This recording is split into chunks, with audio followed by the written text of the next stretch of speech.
Why hello everyone, I'm Steven from Tostemac, and welcome back to ANN, the Autism News Network. Oh, come on. We still don't have the intro and logo yet? That should have been done weeks ago. At this rate, I might as well hire a freelance artist and get it over with. But never mind that, let's just get to the article today, shall we? So I was looking around for a pretty decent article talking about autism, and I came up with this. A news article that came from US News that states, Facebook may be safe social space for adults with autism. This article was published on March 19th, 2018, and I'll leave a link to the full article in the description down below. So, according to their research, some studies report that up to 50% of adults with autism have co-occurring social anxiety disorder. Facebook may provide a safe starting point for training and refinement of conversational skills. And increased self-confidence in one's abilities may lead to eventual translation of these new skill sets into improved face-to-face interactions. Now, they were very specific that this was for Facebook in particular because they didn't get the same results from Twitter. So with that in mind, do I think that Facebook is a safe social space for adults with autism?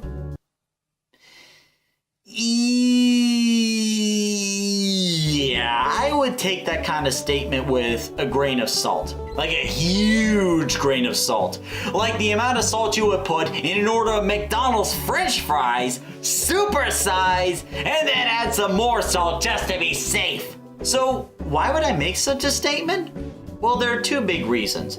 First and foremost, if you hadn't heard of this recently, is the Cambridge Analytica scandal, where over 50 million Facebook profiles was secretly scraped, or scraped, whatever, and mined for voter insights based on the most recent presidential election.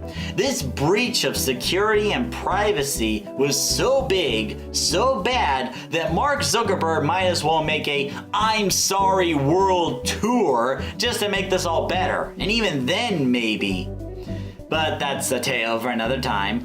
The other reason I would say this is Facebook, while it's a nice and easy social media site, is still part of the internet. And the internet is full of all sorts of things. Some of them good, others morally questionable at best. Now, there's a lot of things that you can say about internet safety and autism, but for the sake of this vlog, we're just gonna stick with social media, particularly Facebook.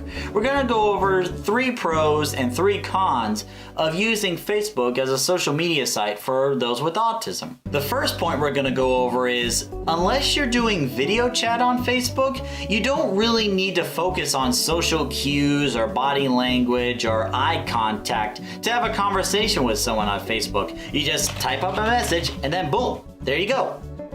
Unfortunately, this serves as a double-edged sword in the sense that because you can't see the social cues or body language or eye contact, you can't exactly tell whether or not the other end of the conversation is telling the truth or just flat out lying to you. Like, you really have to go with what they say on the message, and even then, that's kind of up in the air. For example, if I sent a text message to Thomas to say, do the dishes, that doesn't guarantee that the dishes are gonna be done.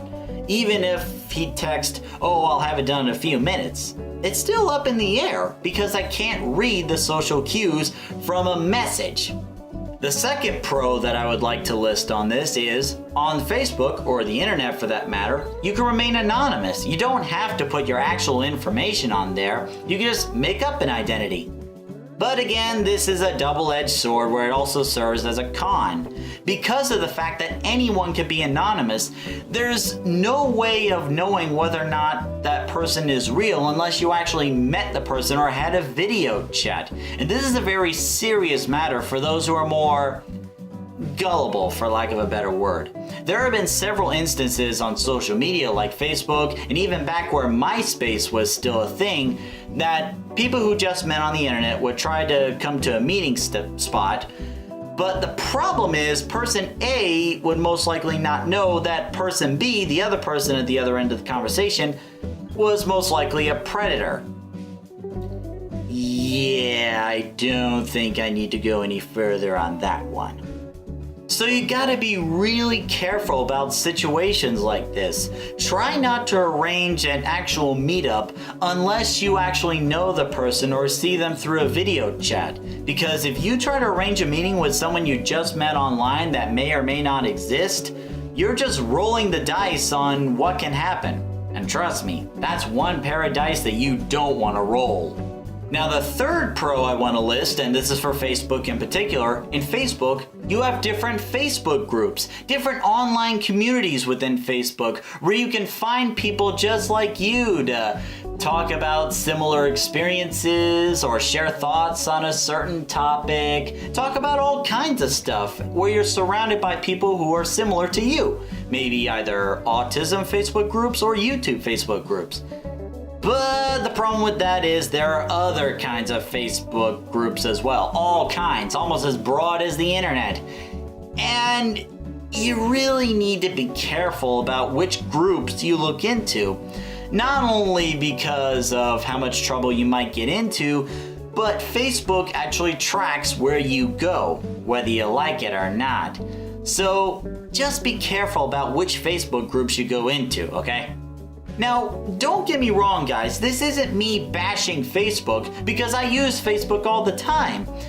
It's just the word of advice I would like to give is Facebook is an easy and simple social media site to use, but use it wisely. So what do you guys think? Do you think that Facebook is a safe place for those with autism, even with the Cambridge Analytica scandal? Or do you think there's a better social media site to use? Let us know in the comments section down below. Let's start a conversation here. And on that note, I'm going to end the vlog here. Thank you very much for watching, ladies and gentlemen. If you like what you saw, don't forget to like, comment, and subscribe to stay up to date on the latest vlogs. And also, if you have any news articles for me to go over, let me know. I'll be more than happy to go over it. Thank you very much for watching, ladies and gentlemen, and until the next video, see you later.